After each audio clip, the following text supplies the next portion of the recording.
ಮಾಡ್ತೇವೆ. ಸರ್ ಇನ್ನೊಂದು ಪ್ರಮುಖವಾಗಿ ಚರ್ಚೆ ಆಗ್ತಾ ಇರೋದಂದ್ರೆ ಬಿಜೆಪಿಯ ಒಳಗಡೆ ಈಗ ನಿಮ್ಮ ಯತ್ನಾಳ್ ಅವರ ವಿರುದ್ಧ ವಿಜೇಂದ್ರನೇ ಕಂಪ್ಲೇಂಟ್ ಕೊಡಕ್ಕೆ ಬಂದಿದ್ದಾರೆ ಅನ್ನುವಂಥದ್ದು ಅಲ್ಲಿ ಚರ್ಚೆ ಆಗ್ತಾ ಇದೆ. ನಮ್ಮ ಯತ್ನಾಳಲ್ಲ, ನಿಮ್ಮ ಯತ್ನಾಳ್. ನಿಮ್ಮ ಓಕೆ, ಕರ್ನಾಟಕದವರು ನಾವು ನಿಮ್ಮ ಒಪ್ಕೊಳ್ತೇವೆ, ನಿಮ್ಮ ಯತ್ನಾಳ್ ಫಸ್ಟ್ ಪ್ರಯಾರಿಟಿ. ನಮ್ಮ ಪಕ್ಷದ ವರಿಷ್ಠರು ನನ್ನನ್ನು ರಾಜ್ಯದ ಅಧ್ಯಕ್ಷನಾಗಿ ಮಾಡಿದ್ದಾರೆ. ನಾನು ದೆಹಲಿಗೆ ಬರತಕ್ಕಂಥದ್ದು ಯಾರ್ದೋ ವಿರುದ್ಧ, ಯತ್ನಾಳ್ ವಿರುದ್ಧ, ಮತ್ತೊಬ್ಬರ ಹಿರಿಯರ ವಿರುದ್ಧ ಕಂಪ್ಲೇಂಟ್ ಕೊಡಬೇಕು ಅಂತೇಳಿ ನಾನು ಅಧ್ಯಕ್ಷ ಮಾಡಿಲ್ಲ, ಅಥವಾ ರಾಜ್ಯ ನಾಯಕರ ವಿರುದ್ಧ ಕಂಪ್ಲೇಂಟ್ ಕೊಡೋಕ್ಕೋಸ್ಕರ ನಾನು ರಾಜ್ಯಾಧ್ಯಕ್ಷ ಮಾಡಿಲ್ಲ. ಸಂಘಟನೆ ಬಲಗೊಳ್ಳಬೇಕು, ಮುಂದೆ ಬರ್ತಕ್ಕಂಥ ದಿನಗಳಲ್ಲಿ ಭಾರತೀಯ ಜನತಾ ಪಾರ್ಟಿ ಸ್ಪಷ್ಟ ಬಹುಮತದೊಂದಿಗೆ ಅಧಿಕಾರಕ್ಕೆ ಬರಬೇಕು ಅಂತ ನಾನು ರಾಜ್ಯದ ಅಧ್ಯಕ್ಷನಾಗಿ ಮಾಡಿದ್ದಾರೆ. ನಾನು ನಿನ್ನೆ ದಿನ ರಾಷ್ಟ್ರೀಯ ಅಧ್ಯಕ್ಷರ ಜೊತೆಯಲ್ಲಿ ಪಕ್ಷ ಸಂಘಟನೆ ಪಕ್ಷನ ಬಲಪಡಿಸ್ತಕ್ಕಂಥ ನಿಟ್ಟಲ್ಲಿ ಚರ್ಚೆ ಮಾಡಿದ್ದೇನೆ ಹೊರತು ಯತ್ನಾಳ್ ಆಗಲಿ ಮತ್ತೊಬ್ಬರ ಬಗ್ಗೆ ಆ್ಯಕ್ಷನ್ ತೊಗೋಬೇಕು ಯಾವ ವಿಚಾರ ಪ್ರಸ್ತಾಪನೂ ಕೂಡ ಮಾಡಿಲ್ಲ. ಅದರ ಅವಶ್ಯಕತೆಯೂ ಕೂಡ ನನಗಿಲ್ಲ. ಅಲ್ಲ ಸರ್, ಅವರು ನೀವು ಮಾಡಿರೋ ಪಾದಯಾತ್ರೆಗೆ ಇನ್ನೊಂದು ಪಾದಯಾತ್ರೆ ಮಾಡ್ತೀವಿ ಅಂತ ಹೇಳಿದ್ದಾರೆ.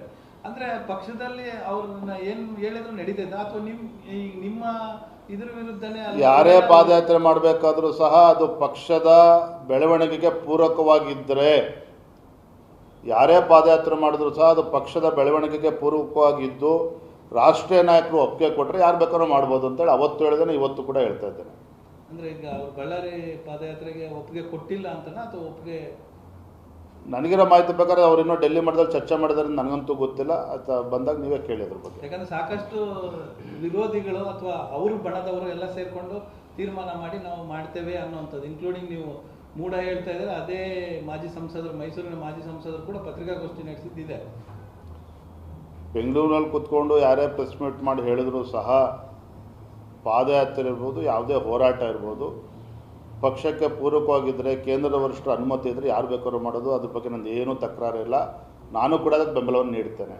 ಅದ್ರ ಬಗ್ಗೆ ಏನು ತಕರಾರಿಲ್ಲ. ಅಲ್ಲ, ಪಕ್ಷದ ವಿರೋಧಿ ಚಟುವಟಿಕೆಗಳ ಬಗ್ಗೆ ಯತ್ನಾಳ್ ಅವ್ರಿಗೆ ಯಾರು ನಿಮಗೂ ದೂರು ಕೊಟ್ಟಿಲ್ವಾ ಅಥವಾ ಇಲ್ಲಿಗೂ ದೂರು ಬಂದೇ ಇಲ್ವಾ ಅಂತ? ನಿನ್ನೆ ದಿನ ನಾನು ರಾಷ್ಟ್ರೀಯ ಅಧ್ಯಕ್ಷನ ಭೇಟಿ ಮಾಡಿದಾಗ ಇದು ಯಾವುದೇ ವಿಚಾರಗಳನ್ನ ನಾನು ಚರ್ಚೆ ಮಾಡಿಲ್ಲ. ನನಗೆ ಅದರ ಅವಶ್ಯಕತೆಯೂ ಇಲ್ಲ. ಅವಶ್ಯಕತೆ ಇಲ್ಲ ಅಂತ ಯಾಕೆ ಹೇಳ್ತಾ ಇದ್ದೀನಿ ಅಂತಂದರೆ, ನಾನೊಬ್ಬ ರಾಜ್ಯದ ಅಧ್ಯಕ್ಷ ಇದ್ದೇನೆ. ಪಕ್ಷವನ್ನು ಕೂಡ ಮುನ್ನಡೆಸಬೇಕು, ಪಕ್ಷಕ್ಕೆ ಬಲವನ್ನು ತುಂಬತಕ್ಕಂಥ ಕೆಲಸ ಮಾಡಬೇಕು, ಎಲ್ಲರನ್ನೂ ಕೂಡ ವಿಶ್ವಾಸಕ್ಕೆ ತೆಗೆದುಕೊಂಡು ಹೋಗಬೇಕು. ಒಂದು ನಾನು ಪ್ರಾಮಾಣಿಕವಾಗಿ ಒಪ್ಕೊಳ್ತೇನೆ, ನಾನು ಕೂಡ ನಿರೀಕ್ಷೆ ಮಾಡಿರಲಿಲ್ಲ ನಮ್ಮ ಹೆಮ್ಮೆಯ ಪ್ರಧಾನಮಂತ್ರಿಗಳು, ರಾಷ್ಟ್ರೀಯ ಅಧ್ಯಕ್ಷರು ಅಮಿತ್ ಶಾಜಿಯವರು ನನ್ನ ಎಲ್ಲ ಹಿರಿಯರನ್ನು ರಾಜ್ಯದ ಅಧ್ಯಕ್ಷನಾಗಿ ಆಯ್ಕೆ ಮಾಡಿದ್ದಾರೆ. ಕೆಲವು ಹಿರಿಯರಲ್ಲಿ ಅದನ್ನು ಒಪ್ಕೊಳ್ಳೋದಕ್ಕೆ ಸ್ವಲ್ಪ ಸಮಯಾವಕಾಶ, ಕಾಲಾವಕಾಶ ಬೇಕಾಗ್ತದೆ. ಹಾಗಾಗಿ ನಾನು ಯಾರು ಏನೇ ಹೇಳಿಕೆ ಕೊಟ್ಟರೂ ಕೂಡ ಅದನ್ನು ನಾನು ತಪ್ಪಾಗಿ ಅರ್ಥೈಸೋದಿಲ್ಲ. ಒಂದು ನೇರವಾಗಿ ಹೇಳ್ತೇನೆ, ಕಳೆದ ಲೋಕಸಭಾ ಚುನಾವಣೆ ಸಂದರ್ಭದಲ್ಲಿ ದೆಹಲಿ ಮಟ್ಟದಲ್ಲಿ ಚರ್ಚೆ ಆದಾಗ ಯತ್ನಾಳ್ ವಿರುದ್ಧ ಆ್ಯಕ್ಷನ್ ತೊಗೋಬೇಕು ಅಂತೇಳಿ ನಾನು ನೇರವಾಗಿ ಹೇಳಿದ್ದೇನೆ. ಇನ್ನೊಂದು ಬಾರಿ ಅವ್ರಿಗೆ ಅವಕಾಶವನ್ನು ಮಾಡಿಕೊಡಿ, ಪಕ್ಷವನ್ನು ನಾನು ಎಲ್ಲರನ್ನೂ ಕೂಡ ಒಟ್ಟಿಗೆ ತೆಗೆದುಕೊಂಡು ಹೋಗ್ಬೇಕು, ನನಗೂ ಕೂಡ ಅವಕಾಶ ಮಾಡಿಕೊಡಿ ಅಂತ ಹೇಳಿದ್ದೇನೆ. ಬಹುಶಃ ನನಗೆ ವಿಶ್ವಾಸ ಇದೆ, ಮುಂದೆ ಬರ್ತಕ್ಕಂಥ ದಿನಗಳಲ್ಲಿ ಎಲ್ಲ ಹಿರಿಯರು ಸಹ ಈಗಾಗಲೇ ನನಗೆ ಸಹಕಾರ ನೀಡ್ತಾ ಇದ್ದಾರೆ. ಯಾರು ಅಲ್ಲೊಬ್ಬರು ಇಲ್ಲೊಬ್ಬರು ಮಾತನಾಡ್ತಿದ್ದಾರೆ, ಎಲ್ಲರೂ ಕೂಡ ಒಟ್ಟಾಗಿ ಒಂದಾಗಿ ಪಕ್ಷದ ಬೆಳವಣಿಗೆ ದೃಷ್ಟಿಯಿಂದ ನಂಗೆ ಸಹಕಾರ ನೀಡ್ತಾರೆ ಅಂತ ನನಗೆ ಸಂಪೂರ್ಣ ವಿಶ್ವಾಸ ಇದೆ. ಸರಿ, ನಿಮ್ಮ ವಿರುದ್ಧನೇ ಬಿಜೆಪಿಯ ಒಂದಷ್ಟು ನಾಯಕರುಗಳು ಸೇರಿ ಸಭೆ ಮಾಡ್ತಾರೆ ಅಂತಂದ್ರೆ ಆ ಗುಂಪು ಜಾಸ್ತಿ ಆಗ್ತಾ ಇದೆ ಅನ್ನೋದು ನಿಮ್ಗೆ ಅನಿಸ್ತಾ ಇದೆ ಸರ್? ಮತ್ತೆ ಇದ್ರ ಬಗ್ಗೆ ಹೈಕಮಾಂಡ್ ಗಮನಿಸಿಲ್ವಾ? ಅದ್ರ ಬಗ್ಗೆ ಚರ್ಚೆ ಮಾಡಿಲ್ವಾ ನೀವು? ಅಂದ್ರೆ ಬೆಳಗಾವಿಯಲ್ಲಿ ನಡೆದಂತ ಮೀಟಿಂಗ್ ಏನಿದೆ, ದೊಡ್ಡ ದೊಡ್ಡ ನಾಯಕರುಗಳೇ ಸೇರಿದ್ರು. ನೋಡಿ, ಅಲ್ಲಿ ಸೇರಿದಂಥ ನಾಯಕರುಗಳೇ ಮಾತನಾಡಿದ್ದಾರೆ. ಇರ್ಬೋದು, ನನ್ನ ಬಗ್ಗೆ ಕೆಲವು ಅವ್ರದ್ದೇ ಆದಂಥ ಅಭಿಪ್ರಾಯಗಳು ತಿಳಿಸಿರ್ಬೋದು. ಅದು ಸರಿ ತಪ್ಪು ನಾನು ಇಲ್ಲಿ ಬಹಿರಂಗ ಚರ್ಚೆ ಮಾಡೋದಕ್ಕೆ ಇಚ್ಛೆ ಪಡೋದಿಲ್ಲ. ಆದರೆ ಒಂದು, ನಾನಿವತ್ತೇನು ಒಬ್ಬ ರಾಜ್ಯದ ಅಧ್ಯಕ್ಷ ಇದ್ದೇನೆ.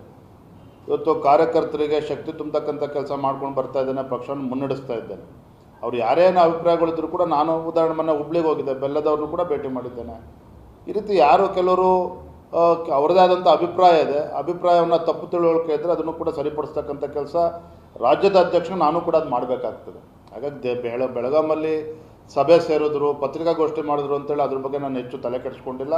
ಅದರ ಅವಶ್ಯಕತೆಯೂ ಕೂಡ ಇಲ್ಲ. ರಾಷ್ಟ್ರೀಯ ನಾಯಕರಿದ್ದಾರೆ, ಎಲ್ಲವನ್ನೂ ಕೂಡ ಗಮನಿಸ್ತಾ ಇದ್ದಾರೆ, ಅಷ್ಟು ಮಾತ್ರ ನಾನು ಹೇಳ್ತೇನೆ. ಸರ್, ಈಗ ಕಾಂಗ್ರೆಸ್ ವಿರುದ್ಧ ಹೋರಾಟ ನಡೆಸಲಿಕ್ಕೆ ಫಸ್ಟ್ ನೀವು ಗಟ್ಟಿಯಾಗಿ ನಿಂತ್ಕೊಂಡು ಹೋರಾಟ ಮಾಡಬೇಕಾಗುತ್ತೆ. ಆದರೆ ಬಿಜೆಪಿಯಲ್ಲೇ ಹಿಂಗೆ ಅಪಸ್ವರಗಳು ಕೇಳಿ ಬಂದ್ರೆ ಅದನ್ನ ಕಾಂಗ್ರೆಸ್ ನಾಯಕರು ಅದೆಷ್ಟು ಸೀರಿಯಸ್ ತಗೊಳ್ತಾರೆ, ಮತ್ತೆ ರಾಜ್ಯದ ಜನತೆ ಅದೆಷ್ಟು ಸೀರಿಯಸ್? ಅಲ್ಲದೆ ನಮ್ಮ ಹೋರಾಟದ ಪರಿಣಾಮವಾಗಿ ನಾಗೇಂದ್ರ ಅವರು ಮಂತ್ರಿ ಸ್ಥಾನಕ್ಕೆ ರಾಜೀನಾಮೆ ಕೊಟ್ಟಿದ್ದಾರೆ. ನಮ್ಮ ಹೋರಾಟದ ಪರಿಣಾಮವಾಗಿ ಮುಂದಿನ ದಿನಗಳಲ್ಲಿ ಸದ್ಯದಲ್ಲೇ ಮುಖ್ಯಮಂತ್ರಿಗಳು ಕೂಡ ರಾಜೀನಾಮೆ ಕೊಡ್ತಾರೆ. ಅಂದರೆ ಇವತ್ತು ನಾವೊಂದು ನಿರ್ಧಾರವನ್ನು ತೆಗೆದುಕೊಂಡು ಹೊರಟಾಗ ಒಬ್ಬೊಬ್ಬರದೊಂದು ಅಭಿಪ್ರಾಯ ಇರ್ತದೆ. ಆದರೆ ಒಟ್ಟಾರೆಯಾಗಿ ಪಕ್ಷದ ಹಿತದೃಷ್ಟಿಯಿಂದ ಒಂದು ನಿರ್ಧಾರವನ್ನು ಮಾಡಿದ್ದೇವೆ. ರಾಜ್ಯದ ಹಿತದೃಷ್ಟಿಯಿಂದ ನಿರ್ಧಾರನ ಕೈಗೊಂಡು ಪಾದಯಾತ್ರೆ ಮಾಡಿರ್ತಕ್ಕಂಥದ್ದು. ಹಾಗಾಗಿ ಅಲ್ಲೊಬ್ರು ಇಲ್ಲೊಬ್ರು ಹೇಳ್ತಾರೆ ಅಂತೇಳಿ ಏನೋ ಭಾಳ ಆಗಿದೆ ಅಂತ ತಲೆ ಕೆಡಿಸ್ಕೊಳ್ಳಿ.